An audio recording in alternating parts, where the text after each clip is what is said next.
If you're watching this on New Year's night, don't look at the clock when it hits 12 o'clock. Some people never see the next minute. New Year's Eve has always felt strange to me. Not happy strange. More like waiting for something to go wrong strange. This happened on December 31st, 2019.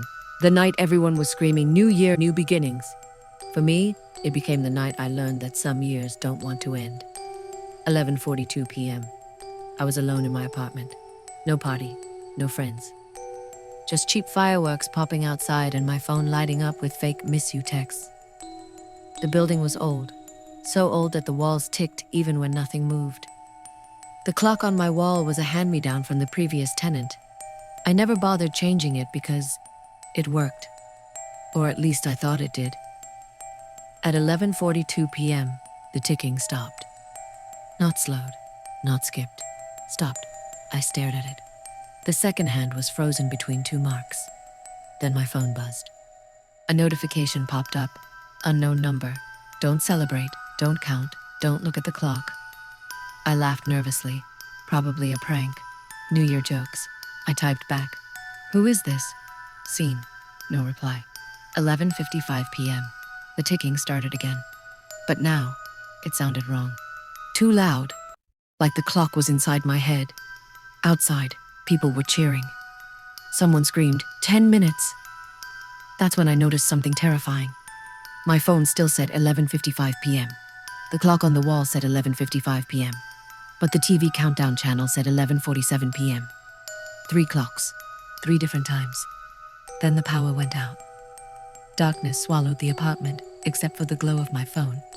Another message appeared. Unknown number. When the countdown begins, it's already too late. My heart started pounding.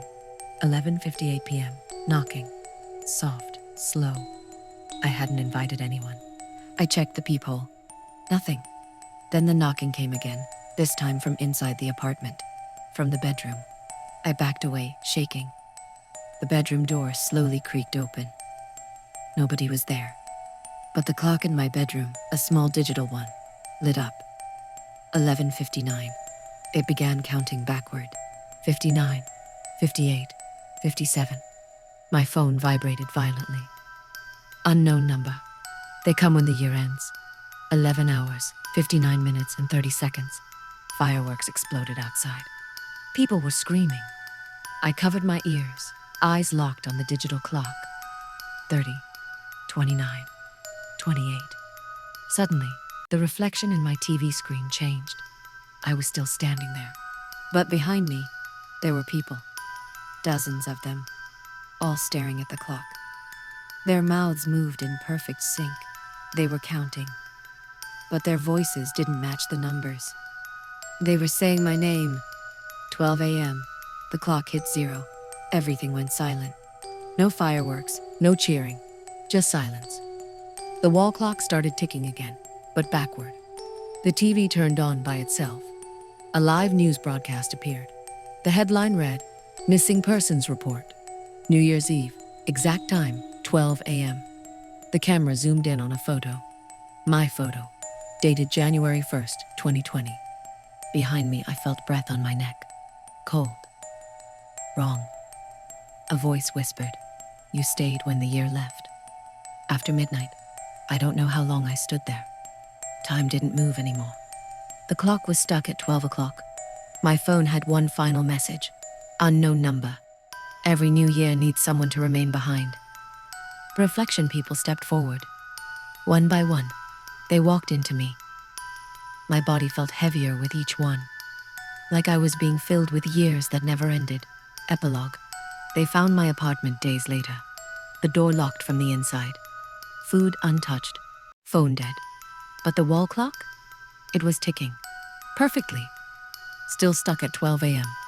And every New Year's night since then, at exactly midnight, my neighbors swear they hear knocking from inside the walls. Final warning. So tonight, when the countdown starts, don't look at the clock. Don't count. And whatever you do, don't stay behind when the year leaves.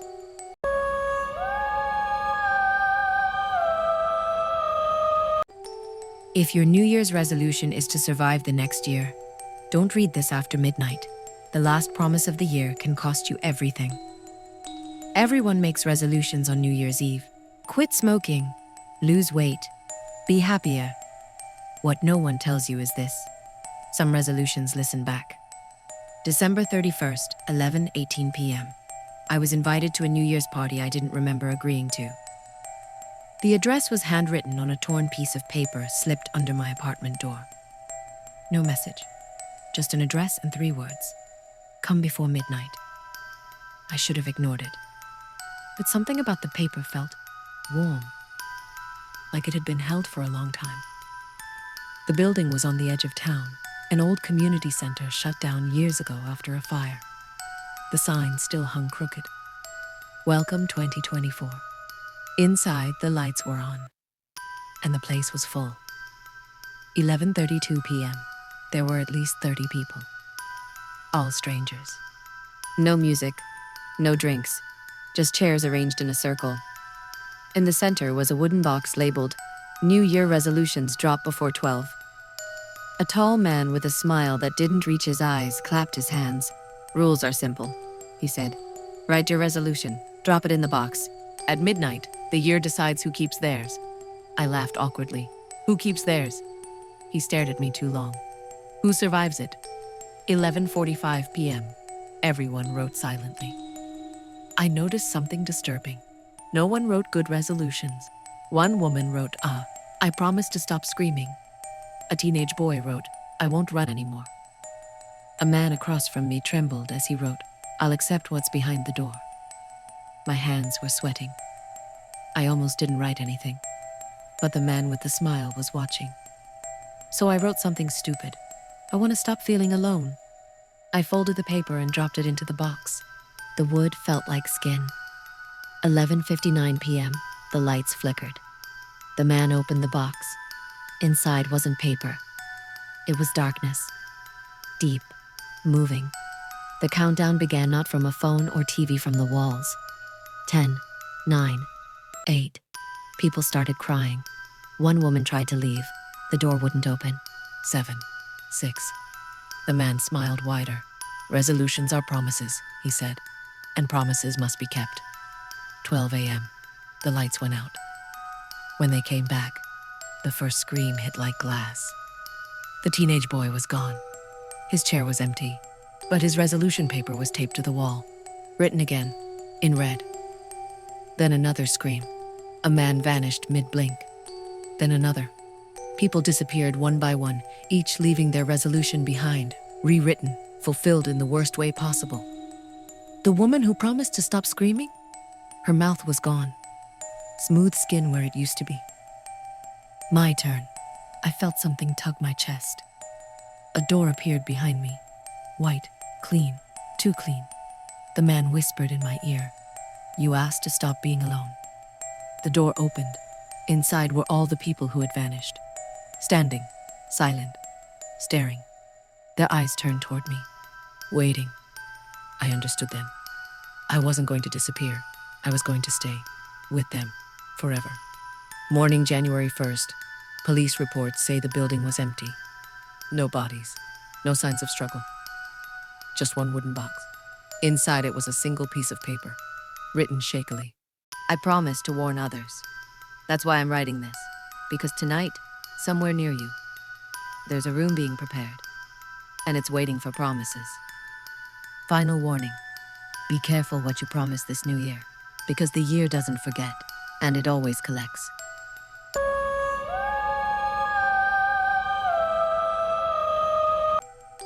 If you hear someone calling your name exactly at midnight on New Year's Eve, don't answer. It's not starting the new year. It's replacing you. I never believed in New Year superstitions. Don't look back when the year changes. Don't stand alone at midnight. Don't answer unknown calls. All of it sounded childish, until the night I answered. December 31st, 11:37 p.m. I was on the terrace of my apartment building, watching the city prepare to celebrate. Fireworks was stacked on rooftops. Music leaked from windows. Somewhere nearby, people were already counting down, even though it was too early. I was alone. That's important. because whatever happened next needed me to be alone. My phone buzzed. Unknown caller. I ignored it. It rang again and again. Then a message appeared. I just want to wish you Happy New Year, in person. I looked around. The terrace was empty. Wind brushed past me, cold enough to sting. I suddenly noticed something strange. There were no clocks visible, anywhere. Not on phones, not on nearby buildings. Like time was holding its breath. 11:52 p.m. The call came again. Against my better judgment, I answered. At first, all I heard was breathing, slow, wet. Then a voice, quiet, almost familiar. Can you hear them? It asked. Hear who? I whispered. The ones leaving. Before I could reply, the call ended. The city lights flickered. Every apartment window around me went dark at once. And then, the countdown began. Not from speakers, not from people, from the air itself. 11:58 p.m., 10. The voice wasn't loud. It was inside my skull. 9. I tried to run back inside, but the terrace door wouldn't open. My reflection appeared in the glass. Only, it was smiling. I wasn't. 8. 7. My phone lit up. A video call request. From my own number. Hands shaking, I accepted. The screen showed me standing exactly where I was. But thinner, paler, eyes too wide. It raised a finger to its lips. 11:59 p.m. 6. 5. The reflection stepped closer to the camera. I'm almost done, it whispered. Done with what? I screamed. Waiting. 4. 3. Behind me, footsteps echoed. Slow, barefoot. I didn't turn around. I didn't have to. The smell reached me first. Dust, rot, old calendars. 2. The thing on the phone smiled wider. We switch when the year does. 12 a.m., 1. Fireworks exploded. Lights returned. Music screamed. The city celebrated, and something grabbed my shoulders. The world folded inward like a collapsing tunnel. For a split second, I saw my body standing calmly on the terrace, stretching, breathing deeply, enjoying the noise. Enjoying being alive. Then everything went dark.